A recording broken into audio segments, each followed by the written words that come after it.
The Epistle of James, an epistle in form, resembles far more the Jewish wisdom tradition in its content than any other genre or kind of cultural literature. It moves through a variety of topics, many of which seem somewhat self-standing and even disconnected, much in the manner of the longer instructions to be found in Proverbs, or even more, the paragraphs of instruction found in the Wisdom of Ben Sira.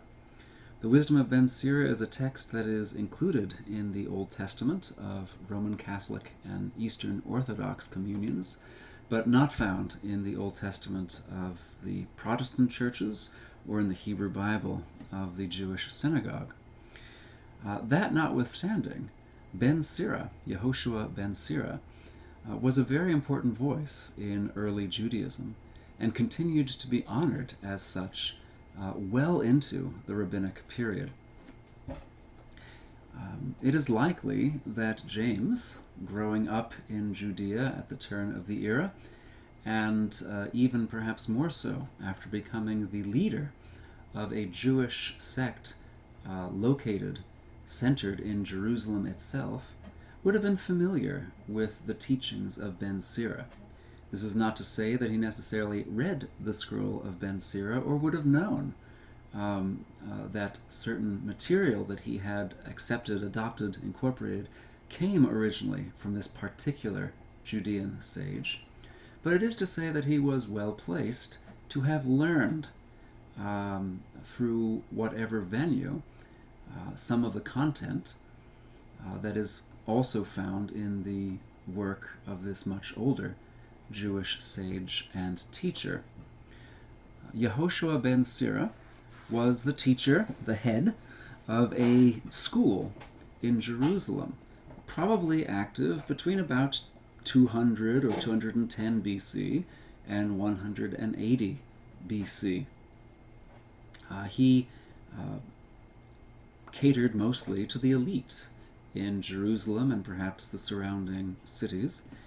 Priestly elites in particular, but also lay elites, would send their sons to such teachers to be trained in the arts of navigating life and politics and relationships well, and also learning the skills of debate and argumentation and the cultural heritage, the religious heritage of their people. And Ben Sira occupies a distinctive place in the landscape of, say, 190 BC Jerusalem. This was a period in which a number of the priestly elite, and probably non-priestly elite, were increasingly leaning toward Hellenization as the path to Judea's future and its greater success, prosperity, role in the international scene.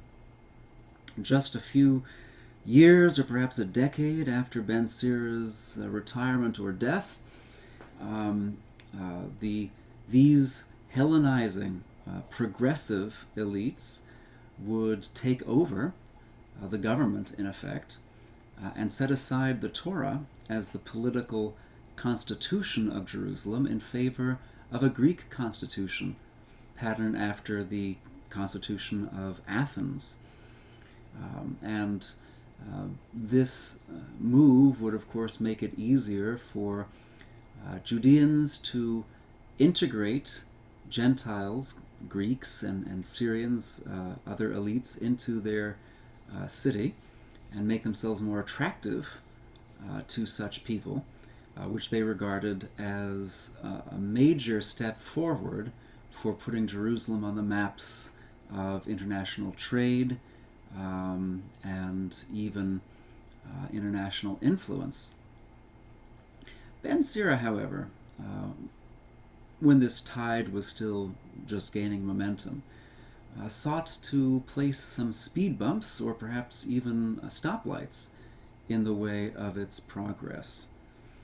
Ben Sira taught his pupils that There would be no honor from any path that took one away from living out the Torah-driven life. One could get rich, one could gain power, but one would really be betraying one's honor rather than enhancing it if one left behind the commandments of God. So throughout his book, we find woven the teaching that doing what the law prescribes is foundational for wisdom of any kind. It is foundational to honor.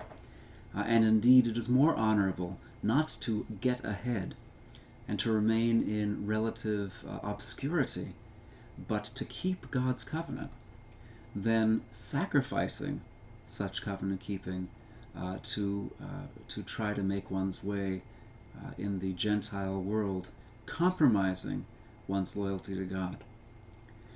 It is probably this stance that he took that made him that gave his voice lasting influence for centuries, even though his work never came to be considered canonical. He nevertheless remained an important conversation partner, an important teacher, an important resource for Jews throughout the intertestamental period, throughout the end of the Second Temple period, well into the Rabbinic period. And to judge from literary fragments, literary remnants, his writings were something of a bestseller. First, he is distinctive among the many teachers who were active in Jerusalem in that he preserved his wisdom in writing, and so it survived. It was able to be disseminated through the ages and through different communities. Fragments of the Hebrew, the original version of his book, were found among the Dead Sea Scrolls. These are very small fragments, but most of the Dead Sea Scrolls really are just scraps of parchment left by the ravages of time. It also appears that a psalm currently included in Ben Sira chapter 51 was used liturgically in the Qumran community. A larger fragment was found among the ruins of Masada, which was the last stronghold of the Zealots in the Jewish revolt. They were holed up there from about 66 or 67 AD, the particular Zealot group that went there, until finally in 73 the Romans were able to build a ramp high enough to batter down the wall of the fortress on top of that plateau. This, in fact, is a picture of part of that Masada fragment of Ben Sira. It was certainly known then in Essene circles, and we know that a few Essenes, at least, fled from Qumran to Masada toward the end of the Jewish War. But it may have found its way to Masada prior to the Essene exodus there, and so have been known to Zealot circles also before the mid to late 1st century CE. Ben Sira's wisdom was exported as well, both in its Hebrew form and in Greek. His own grandson translated his work into Greek for dissemination among the Egyptian Jewish community, and thence throughout the Greek-speaking Jewish diaspora. But copies of the Hebrew text as well had been found in a storeroom connected with a synagogue in Cairo. So the literary remains suggest quite a substantial and long-standing influence, and also intertexture. Quotations of Ben Sira in later literature show that he had exercised an ongoing and important influence. His words are quoted in the Talmuds and the Midrashim no fewer than 100 times, according to the count and the scholarship of Solomon Schechter, a very influential scholar of rabbinic literature from the early 20th century. Thus, it would seem that Ben Sira was well placed to exercise influence on Judeans growing up in the synagogues of Galilee in the early decades of the first century of this era, and also in Jerusalem, the heart of Judaism, throughout that century. It shouldn't surprise us then to find that James has derived his wisdom not only from the Hebrew Bible and the teachings of his more illustrious half-brother Jesus, but also from sages such as Ben Sira. One topic that both sages address, and at some length, is the topic of speech, recognizing its dangers, its pitfalls, and also thinking about how to exercise this faculty beneficially instead of harmfully to oneself and to others. Ben Sira, throughout his text, addresses this topic. For example, he writes, "Who will set a guard over my mouth and an effective seal upon my lips, so that I may not fall because of them, and my tongue may not destroy me?" And he asks, "Who has never sinned with the tongue?" And he comments on speech, or the tongue. "It has no power over the godly. They will not be burned in its flame. Those who forsake the Lord will fall into its power. It will burn among them and will not be put out." James similarly recognizes the danger of the tongue. He writes, "And the tongue is a fire. The tongue is placed among our members as a world of iniquity. It stains the whole body, sets on fire the cycle of nature, and is itself set on fire by hell, a restless evil, and full of deadly poison." Both sages, taken their cue from Proverbs 16:27, which also speaks of speech as a fire, develop this theme, pointing out the dangers of speech, the misspoken word, even to the point of dramatizing this as something that ruins all of life, whether staining the whole body or causing a person to fall and be destroyed in Ben Sira. In answer to Ben Sira's rhetorical question, "Who has never sinned with the tongue?" James says just a few verses earlier, even more forthrightly, "All of us make many mistakes. Anyone who makes no mistakes in speaking is perfect, able to keep the whole body in check with a bridle." So this pessimism about the ability to avoid sinning, making mistakes, missing the mark in one's speech, and the danger this poses. Both sages marvel over the dichotomies of speech. Ben Sira writes, "If you blow on a spark, it will glow. If you spit on it, it will be put out. Yet both come out of your mouth." He's using here an analogy of how one deals with an ember, to talk about the marvels of speech, that it can accomplish such different ends, both blessing and cursing, bringing benefit and bringing harm. James seems to move in a similar direction, as he also amplifies the topic of speech this way. "With the tongue we bless the Lord and Father, and with it we curse those who are made in the likeness of God. From the same mouth come blessing and cursing. Does a spring pour forth from the same opening both fresh and brackish water? Can a fig tree, my brothers and sisters, yield olives, or a grapevine figs? No more can salt water yield fresh." Now, James uses different analogies than Ben Sira, but the point is quite the same.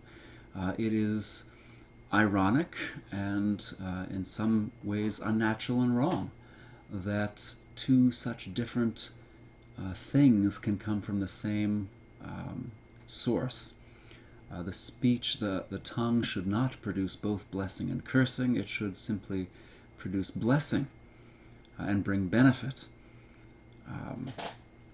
Of course, both also frankly acknowledge the difficulty of this and therefore give their warnings accordingly. Both sages talk about the importance of being quick to hear, but slow or thoughtful in answering. What is interesting here in James is not just that he seems to reincorporate Ben Sira 5:11, be quick to hear but deliberate in answering, but even takes Ben Sira's advice, approving the maxim and adding to it by adding this third member, slow to anger, as well, incorporating a thought from Ecclesiastes 7:9, I believe. Ben Sira had thought about the role of God in sin, and he takes a very strong position that providence is no excuse for sinning. So he writes, "Do not say, because of the Lord I left the right way, for he will not do what he hates. Do not say, it was he who led me astray, for God has no need of a sinful person." And in 1520, Ben Sira writes, "God has not commanded anyone to be wicked. He has not given anyone permission to sin." Providence is not responsible for human failing. That must rest with the individual person alone. Similarly, James will say, "Let no one say when he or she is tempted, I am tempted by God. For God cannot be tempted with evil, and he himself tempts no one. But each person is tempted when he or she is lured and enticed by his or her own desire." The answer to the question of God's foreordaining and human responsibility is the same in James, and it is tempting to think that he learned his position from the wisdom of Ben Sira, however that was mediated to him. But perhaps it's enough simply to say that James affirms a position that had been affirmed by a much earlier Jerusalem sage as well. While the Didache is not part of our New Testament, it is interesting to note that this early Christian manual continues to show the influence of Ben Sira in the early church. The Didache is generally dated to around the end of the 1st century, although some scholars have tried to argue that it even predates 70 AD and represents a quite early Palestinian Christian manual of how to do church, as it were, ethics, but also liturgy, rules for the Christian community, and what have you. A number of its teachings, particularly on the topic of almsgiving, resonate with Ben Sira. "Do not let your hand be stretched out to receive, but closed when it is time to give," is almost a quotation of Sira 431. Both consider almsgiving to be a ransom for sins, and both advise to the giver to know to whom you are giving, as Ben Sira put it, or as the Didache writes, "Let your gift sweat in your hand until you know to whom you are giving it, so that you are not giving it to an ungodly person, to someone who will use it to your harm." Ben Sira is one text that has exercised enormous influence not only in the Jewish community through the rabbinic tradition, but also in the Christian community by virtue of its being adopted into the Old Testament of many early church fathers, and eventually in the Roman Catholic and Eastern Orthodox communions. It is certainly well worth reading for its own sake, if for no other reason than for the window it opens into Jewish wisdom 2 centuries before Jesus and James, and also because of the use that it was put to in the early church, perhaps as early as noting its influence on Jesus and James themselves.